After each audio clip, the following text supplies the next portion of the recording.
तो hello friends, कैसे हैं आप सब की दुआओं से हम बिल्कुल ठीक हैं और उम्मीद करते हैं आप लोग भी बहुत बेहतरीन होंगे। तो आज फिर लेकर आ गए हैं उस कहानी का दूसरा पार्ट। राजवीर के साथ क्या हुआ, उसको खजाना मिला या नहीं। तो चलिए शुरू करते हैं आज आगे राजवीर की कहानी। राजवीर ने नक्शा लिया और हवेली की अंधेरी गलियों में अकेला आगे बढ़ा। पहले कमरे में दाखिल होते ही दरवाजे के पास एक प्राचीन घड़ी लटकी हुई हुई थी, जिसकी सुइयां तेजी से घूमने लगीं। अचानक से घड़ी की आवाज गूंज उठी। समय को कौन बांध सकता है? राजवीर चौंक गया, लेकिन वो समझ गया कि ये पहला सवाल है। वो सोचने लगा, समय को कोई बांध नहीं सकता। ये लगातार आगे बढ़ता रहता है, लेकिन जवाब देना आसान नहीं था।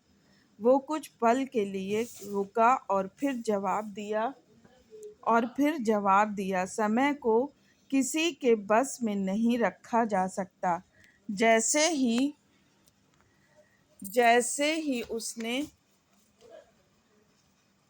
उसने ये कहा, घड़ी की सुइयां अचानक रुक गईं और दरवाजा खुल गया। दर राजवीर ने चैन की सांस ली और आगे बढ़ा।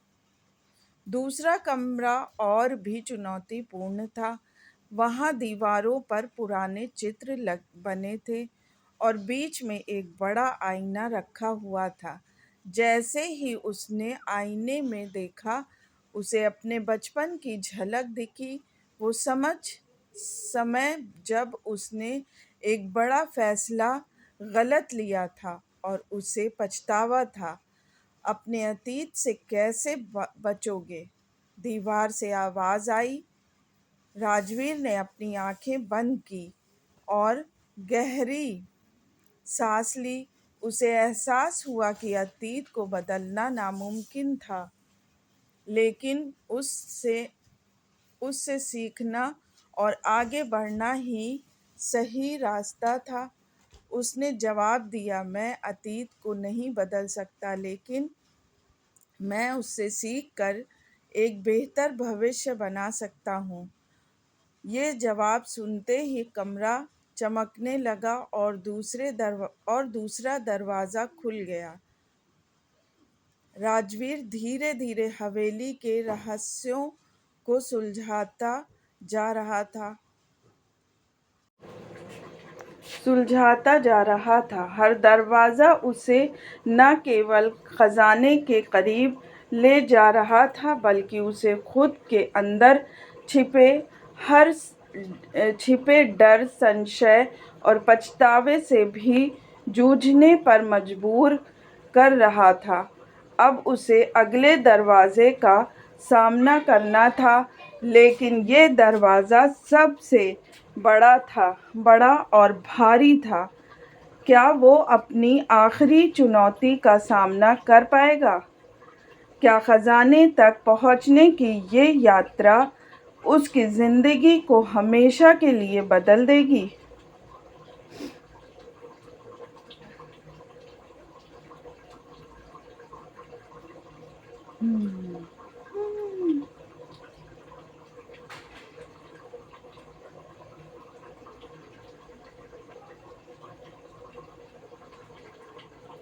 परछाई के पीछे भाग 3।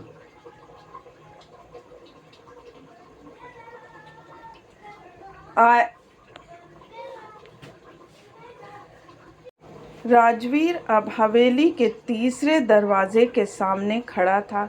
ये दरवाज़ा बाकी दरवाज़ों से बड़ा और भारी था। उस पर गहरे नक्काशी के साथ कुछ प्राचीन प्रतीक बने हुए थे, जो समय की धूल में डूबे हुए थे। उसने नक्शे की ओर देखा और समझ गया कि ये आखिरी और सबसे कठिन चुनौती थी। जैसे ही उसने दरवाजे को छुआ, अचानक से पूरा कमरा हल्के नीले प्रकाश में डूब गया। दीवारों पर बने प्रतीक चमकने लगे और एक गूंजती हुई आवाज़ सुनाई दी, तुम्हें सबसे बड़ी परछाई का सामना करना होगा। ये तुम्हारा भय नहीं बल्कि तुम्हारी सबसे बड़ी कमजोरी है।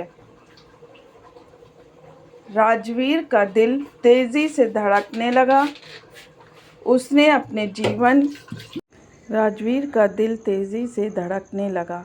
उसने अपने जीवन के कठिन क्षणों को याद किया, वो समय जब उसे खुद पर विश्वास नहीं था, जब उसने अपनी सबसे महत्वपूर्ण योजनाओं से असफलता का सामना किया था।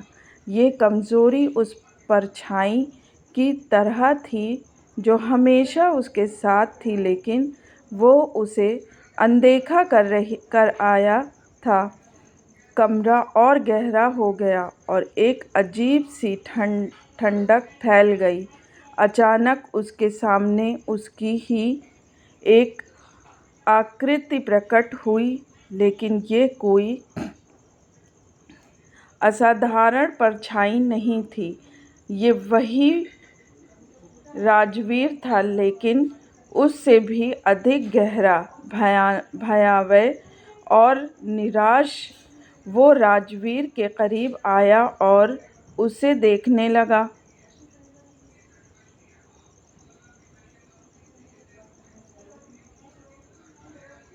तुम कौन हो? राजवीर ने धीरे से पूछा। उसकी आवाज़ काँप रही थी। परछाई हंसी और बोली, मैं तुम हूँ, तुम्हारा वो हिस्सा जो हमेशा हार मान लेता है। मैं वो हूँ जिसने तुम्हें हर मुश्किल घड़ी में निराश किया। मैं तुम्हारे डर, असफलताएं और गलत फैसले हूँ, और मैं हमेशा तुम्हारे साथ हूँ। राजवीर का मन हिल गया। वो जानता था कि वो उसकी सबसे बड़ी चुनौती थी। उसे खुद के ही अंदर की इस परछाई का सामना करना था, जिसने हमेशा उसे कमज़ोर महसूस करवाया था। मैं जानता हूँ कि तुम मेरे अंदर हो, उसने धीरे से कहा, लेकिन मैं अब तुमसे डरूंगा नहीं। अब मैं तुमसे डरूंगा नहीं। मैंने अपनी गलतियों से सीखा है और यही मेरा सबसे बड़ा बल है। ये सुनते ही परछाई का चेहरा विकृत हो गया, जैसे उसे इस जवाब की उम्मीद नहीं थी। तुम मुझसे भाग नहीं सकते, परछाई गरजी, तुम्हारे हर कदम के साथ मैं भी हूँ। राजवीर ने गहरी सांस ली। और हो सकता है कि तुम मेरे साथ रहो, लेकिन मैं अब तुम्हें नियंत्रित नहीं करने दूंगा। मेरा डर, मेरी असफलताएं अब मेरा मार्गदर्शन नहीं करेंगी। ये कहते ही अचानक परछाई धुंधली होने लगी।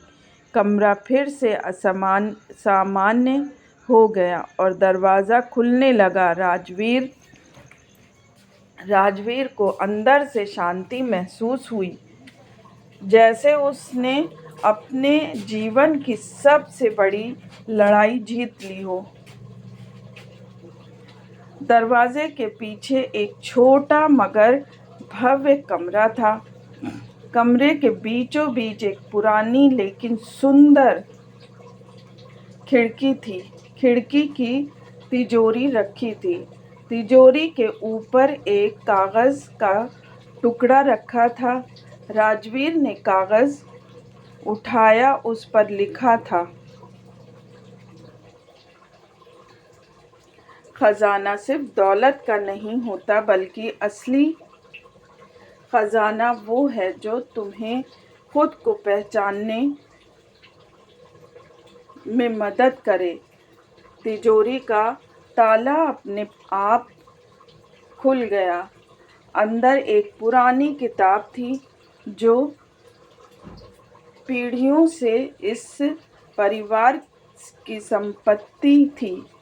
इस किताब में जीवन के कई रहस्यों, संघर्षों और उन समाधानों का जिक्र था जो परिवार के हर सदस्य ने अपनाए थे। राजवीर ने किताब को अपने हाथों में थाम लिया। उसे एहसास हुआ कि ये खजाना केवल भौतिक संपत्ति नहीं बल्कि ये ज्ञान था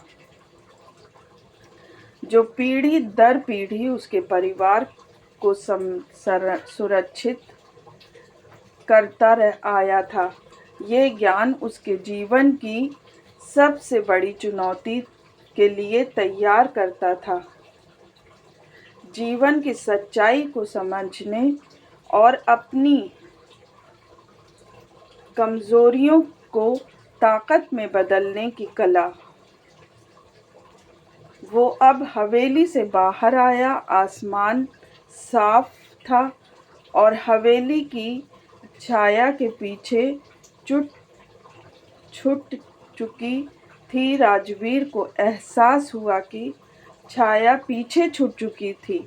राजवीर को एहसास हुआ कि ये यात्रा न केवल हम हवेली के रहस्यों को सुलझाने की थी, बल्कि खुद को समझने और अपनी आंतरिक शांति पाने की भी थी। ये कहानी अब अपने निष्कर्ष पर पहुंची।